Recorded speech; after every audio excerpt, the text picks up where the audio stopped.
งามบ่เฮือนฮะงามบ่จักบ่ได้เห็นมัน บ่ได้เห็น นั่นเถอะ ไปเบิ่งมึงดูซะไปมาพี่มาพี่มาเบิ่งพี่มาพี่ตอนนี้เพิ่นเฮ็ดได้ฮอดใช้แล้ว เปิดมาบ่เห็นนั่นน่ะ บ่เห็นบ่ โดย อืม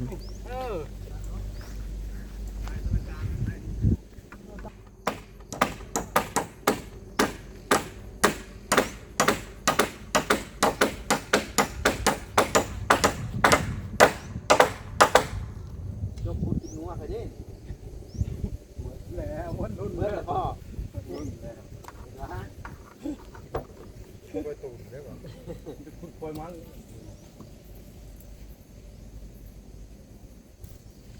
ทำไมคนกินนัวเหรอสบายดีสวัสดีพ่อแม่พี่น้อง FC เบิดสุขุสู่คนว่าจะเป็นฝั่งไทยฝั่งลาวหรือว่าสิเป็นทางต่างประเทศการยินดีต้อนรับเข้าสู่ช่อง YouTube เบาเอ็นสตูดิโอหรือว่า Facebook Fanpage เบาเอ็นอีกแล้วเอาพี่น้องซึ่งเปิดภาพมาตอนนี้ก็มาอยู่บ้านคลองวันเพิ่นเด้อพี่น้องกับพอดีว่า2 มื้อที่เบาเอ็นบ่ได้เดินทางมาทางบ้านวันเนาะก็หลังจากที่มื้อสั่งไม้เพิ่นเลยเนาะหลังจากที่เพิ่นเอาไม้ลงแล้วก็มื้อที่2ก็เดินทางไปบ้านคลองซ่อนเนาะซึ่งมื้อที่3ก็มื้อวานนี่ก็พอดีว่าเดินทางไปจังหวัดมุกดาหารเราพี่น้องเนาะไปซอยเวียกทางแม่หักเพิ่นสังฆทานพาเข้านะแม่เพิ่นเนาะก็เลยบ่ได้เดินทางมากับพอดีว่าเห็นแต่เพิ่นย่อเนาะพี่น้องในคลิปทางบ่าวลาวมื้อวานนี้เนาะกับพอดีว่าหลังจากที่เดินทางมาไทยกับพอดีว่าได้แวะไปซื้อวิทยุเนาะว่าจะมาให้ทางวันนี่แหละแต่กับพอดีประสบทางบ่าวลาวเพิ่นก็ได้มอบให้แล้วเนาะเลยวิทยุตอนนั้นบ่แอนก็เลยว่าป้าว่าอยู่เฮือนบ่แอนก่อนเนาะก็มีแต่ว่าถ้ามีครอบครัวใดที่แบบว่าผู้หลักผู้ใหญ่ให้เอาไปมอบให้ก็จะเอาไปมอบให้เพิ่นฟังเนาะแต่ว่าทางวันเพิ่นก็น่าจะได้วิทยุฟังแล้วเลยเนาะอยู่กับลูก2 คนก็คือสิบ่เหงาเลยเนาะก็คือมาตอนนี้ทางสร้างเพิ่นก็ถือว่าทำการขึ้นโครงก็ถือว่าได้หลายเติบเนาะใส่ชิ้นยัวใส่ข้าวอีกอย่างต่างๆน่าจะแล้วยุ่มื้อนี้มื้ออื่นนี่ก็น่าจะได้มุงเนาะเอาจะได้ก็ฝากพ่อแม่พี่น้อง FC เบิดสุขุสู่คนฝากเข้าไปกดไลค์กดแชร์กดติดตามให้ในเด้อพี่น้องแล้วที่สำคัญก็ฝากบทโฆษณาให้เนี่ยเพื่อเป็นรายได้เล็กๆน้อยๆปัจจุบันนี้ก็ยอดวิวก็คือว่าโอ้ค่อนข้างจะนักหนาพอสมควรเนาะนี่แหละเดี๋ยวจะอัปเดตให้เบิ่งก่อนเนาะถือว่าสร้างเฮานี่ก็เฮ็ดจวดจ้าดขนาดเลยคือมามือแรกๆนะยังแก่ไม้อยู่แต่ไม้ก็ยังเป็นต้นอยู่เนาะบ่ได้เข้ามามือที่2เพิ่นก็เลยยกขึ้นแล้วบาทนี่ไวอีหลีอันนี้แสดงว่าเพิ่นเฮ็ดเบิดมือเลยบ่มื้อนั้นน่ะหลังจากที่คนไม้มากบเลยบ่มื้อน่ะบ่ได้กบแล้วมามื้อที่2ยังได้กบมื้อที่2ยังได้กบมื้อที่2กบมึงแล้วผู้ผ้าเซานี่คือไว้แท้ซะเอาพามึงคือกันเต็มเซาก็มีแต่เซาไม้จิกได้พี่น้องเอ้ยถือว่าตู้คักหลายคักคักอลีเซาไม้จิกนี่100เลยนะ 100ขนาดคำแม่นเอาตั้งไว้ให้ตลอดเลยแต่ว่าเพิ่นอยากพังนะเพิ่นยันลมเพิ่นว่าพังก็ดีอย่างหนึ่งตั้งก็ดีอย่างหนึ่งถือว่ามื้อนี้ได้ใส่ข้าวใส่ชิ้นยัวผมประจักนี่มุ้งอีกบ่ทาโลซิ่งเนาะ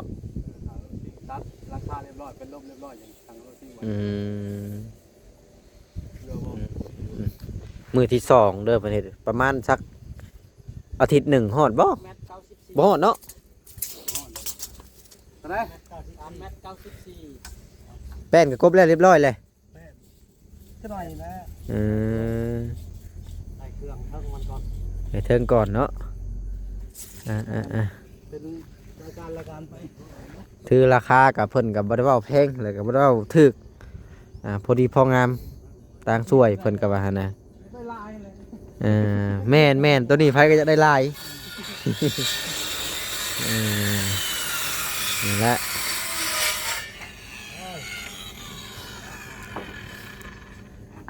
คันมีจักนี่ก็โอเครถกระช่างมีจักนี่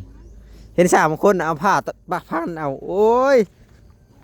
ไวเลยตัว มันบ่ได้เข้าซากพี่ช่าง ย่อมคือกันเลยตัวนั้น เออ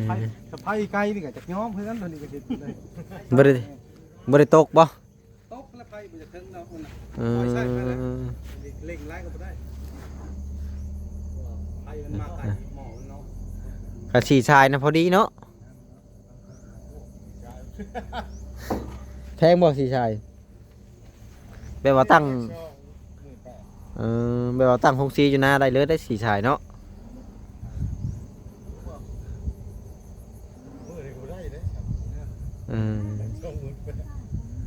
เพิ่นกำลังใส่ดั้ง เอามาเองหักมันก็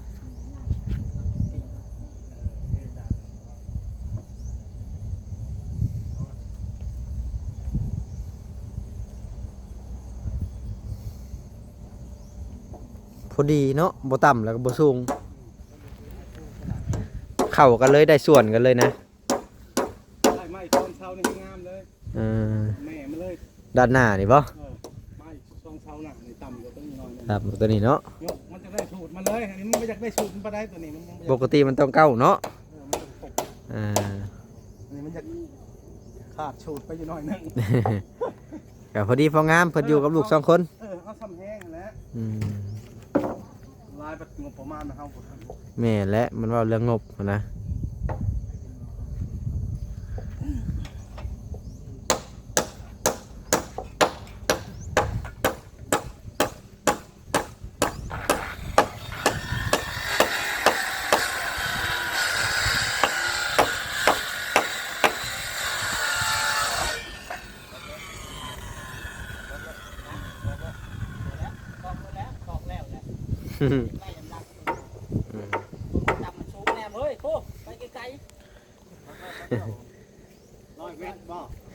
ขึ้นต้นตักอะไรไปแล้วกกซีไปแล้ว มันจะ100 เมตร แนบก้าวบนในตามันนะ คอยว่าทั้งหน้าสูง ทำเขาก็ตัดลงบ่อดินเฮามันมีอันนี้ อืมเพิ่นแหน่ได้พี่น้องก็ต้อง3คน4คนผู้ได้แหน่ผู้ รับน้ำใช่ไหมนี่บ้านนอกแล้วนะใครเพียงตัวนี้มันเป็นอาจารย์ อืม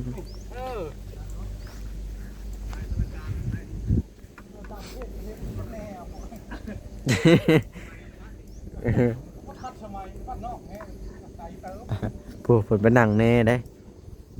ตรงแหน่อันที่จริงน้ำเที่ยงเพิ่นก็มีอยู่แต่ว่าเพิ่นมักอยากใส่สูตรสายตาแหน่หั่นนะ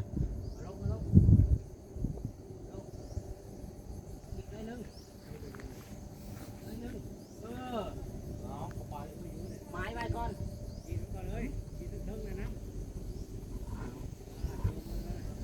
จับมาดอก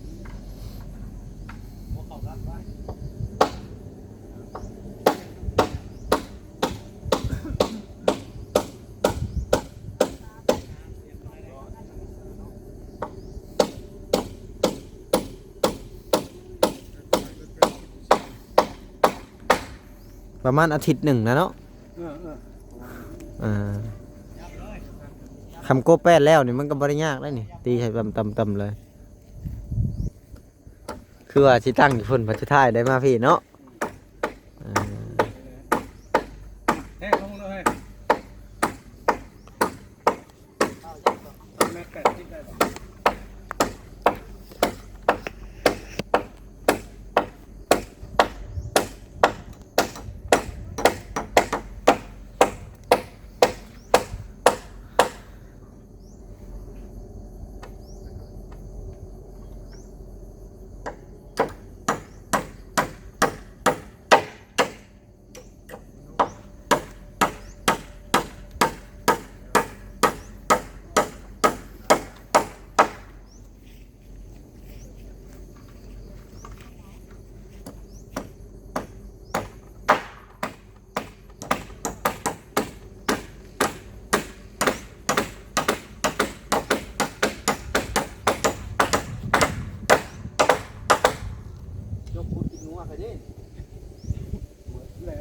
รุ่น เมื่อไหร่พ่อ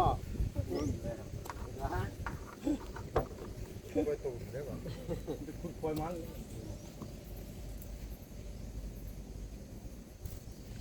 ทำไมก็กินงัวเลย ได้ เนาะ 50แล้ว80แล้ว80รับเจ็ดหน้า8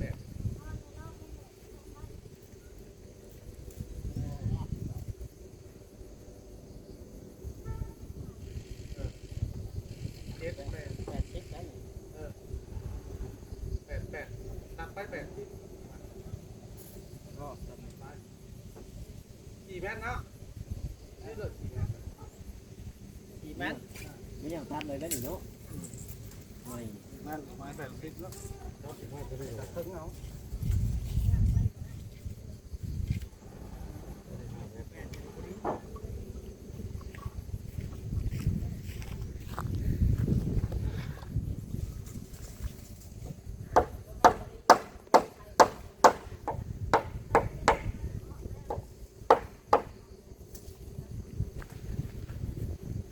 พอดีเป๊ะเลยบ่มาอีกอะไร เก่งแค่ต่าง จับตัวเศษ เด้งเด้งลีนี่เนาะ มันจะตัว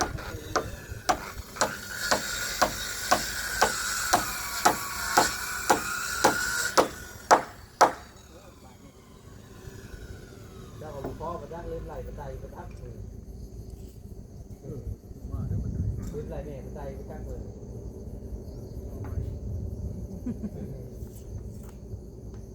ได้ประมาณ5 กระไดเลยเนาะมันมีกระไดเนาะ เอาขึ้นเลยเขานี่เด้อทางหน้าเด้อขีดเลยมาสิบอลมาเขียนเลยนี่ทางหน้าก็ในทางนั้นทางนี้เลยกันจับฉากเลยกันเขียนลายสีน้ำตาลเขาเปียกจริงเลยเขาจับฉาก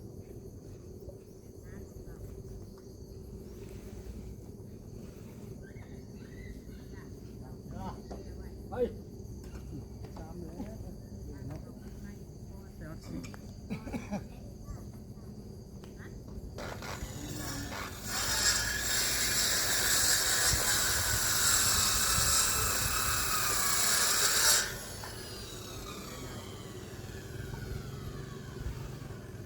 ลองลงบนปากนี่ก็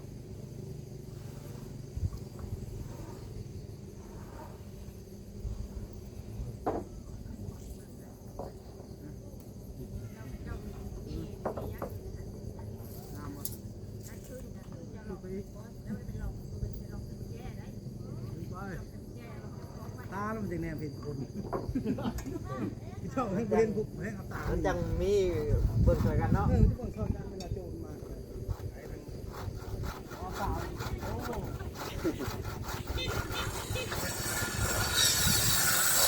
เฮ้ยทำมาเลยคิกๆไปโลดว่ะ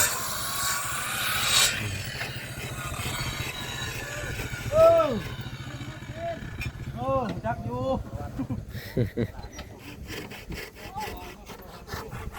โอ้เริ่มแดดแล้วโอ้ยมีห่มให้แยงอีกสบายแล้วบ่านี่นี่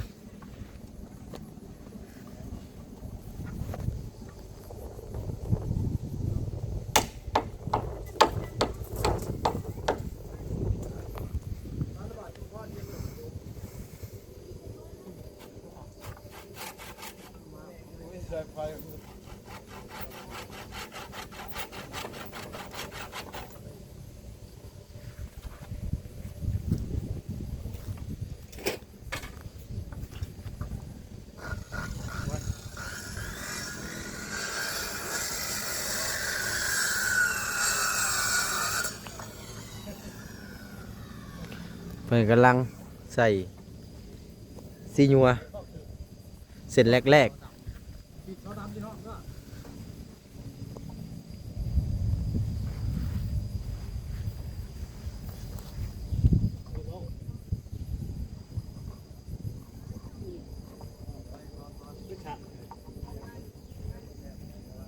ไม่ได้ทางหลัง คือชัน ทางถึงเรื่องลงนี้ แล้วกูไปขีดก่อนมึงขีดเท่าไรกินนี่ 84 80เอา70เอา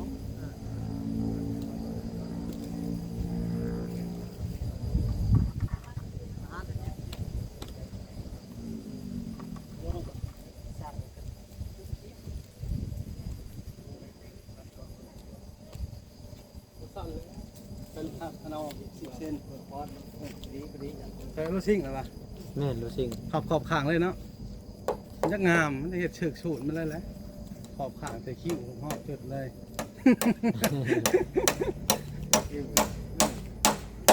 น่าสิแม่นรู้สิ่งเลย ที่ได้เห็นแต่ละข้าวไปชื่ออยู่ช่างเลยคิว เฮ้ยมีคิวเนาะ ถ้าหัวจัวหัวเด่นก็ไม่อ้าว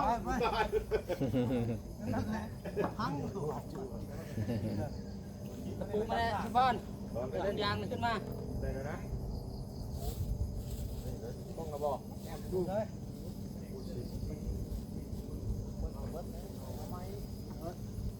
เบิดกับเบิกเงินหัวหน้าซื้อไหม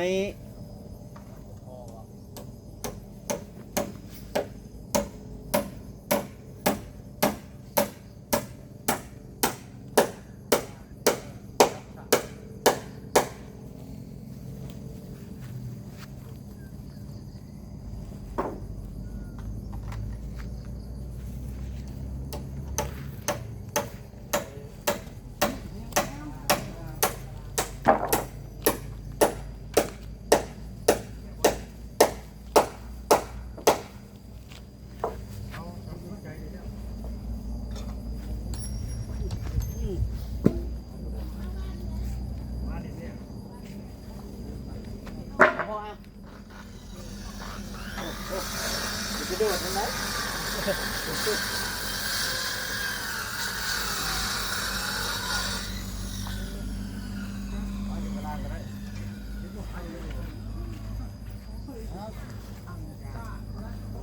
โอ้ยฉันนี่ก็ถือว่าโอเคแล้ว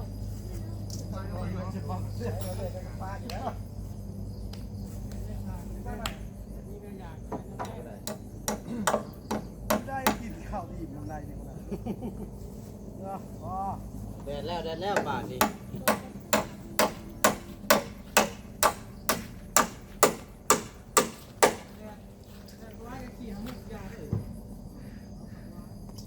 ไล่กับตายตัว แล้วเลือดร้อนเนี่ยตรงนี้ คือจิลายมือเติบอยู่ดอก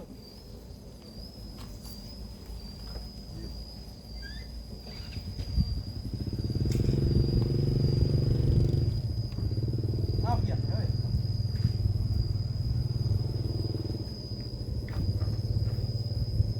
ปัดถึงหัวเลยนะครับ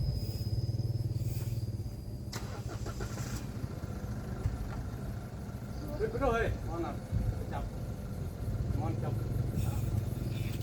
จ้ามาครับเอาพักพนาลืมบอกเลยถึงเมื่อเราบอกฮะนะ จิมือตีแต่ที่มือได้นั่นน่ะ เรื่องนะ โอ้ยโลกโหมันเมียจะไปน้ำเห็นยัง เรียบจัง เมียมันอยู่พุ่น แจ้งอีแจ้งชายเนาะสั่งเลยชายปูเด้ ไอ้วันเกิดเจ้างามบ่เกิดเจ้างามบ่ ไม่รู้ แหนมเบิ่งดูงามเลยได้นี่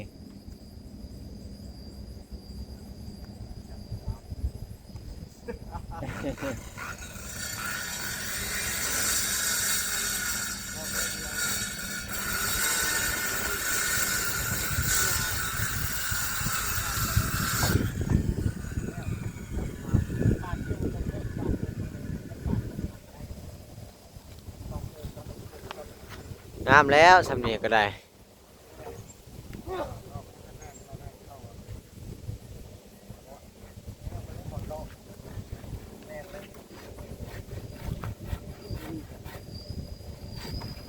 คือว่าเริ่มใส่ข้าวใส่ซีนัวมื้อนี้แล้วนะ ค้งทางเทิงนี่มื้อนี้มื้ออื่นนี่เพิ่นน่าจะมุงกับปูแป้นเนาะปูแป้นแล้วก็ใส่เส้นผ้า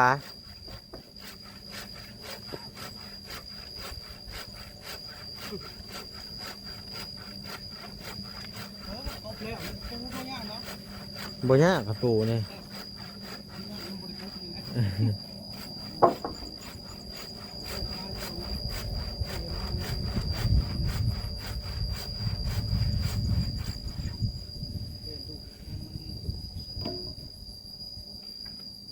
เล่นดุกอีกบ่นี่ก็ได้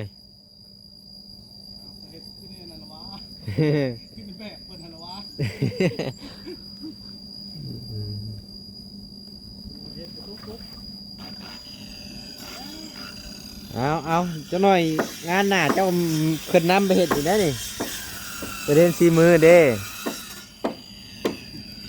ตุ๊กน้ำมาแห้งลายของมัน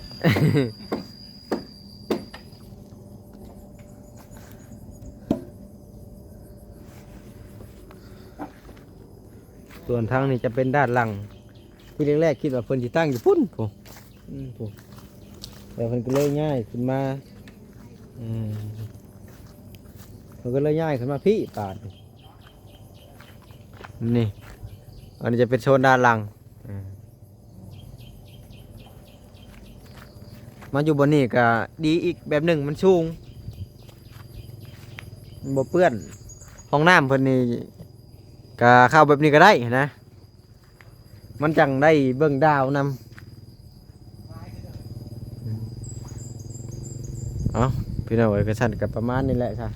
สำหรับคลิปนี้ก็บ่มีหยังหลายเนาะซึ่งคำว่ามื้อนี้เพิ่นก็ถือว่า